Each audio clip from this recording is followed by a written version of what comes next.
What's up, guys? Got another video for my SRT-4 drivers. Gonna be going over our internal aluminum slave cylinder. Very simple. I'm gonna show you what's included, how to mount it up, and how to install your lines. So first things first, what's included? You're gonna get your slave cylinder. You got your housing, your collar, and your roller bearing. You have your mounting bolt, your clutch, and bleeder line. Alright, so now that you know what's included in your kit, I'm going to go over the seals that are included.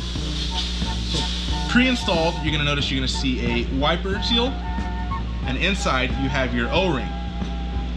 Also remember, use .3 and .4 only. Anything else is going to rip up these seals and give you a nasty leak. So in your bell housing, over your input shaft, there's going to be a retainer that's going to be held on by two bolts. One on the top and one on the bottom.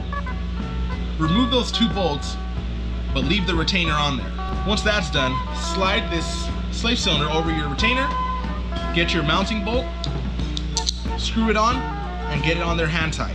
Once the bearing's installed, go ahead and grab your clutch and bleeder line, screw them on your fittings, and run them out of the bell housing. Once all that's done, you should be able to bleed your system and go out for a drive. That concludes our SRT-4 bearing video. Make sure you follow those simple steps, and if you have any other questions, feel free to give us a call.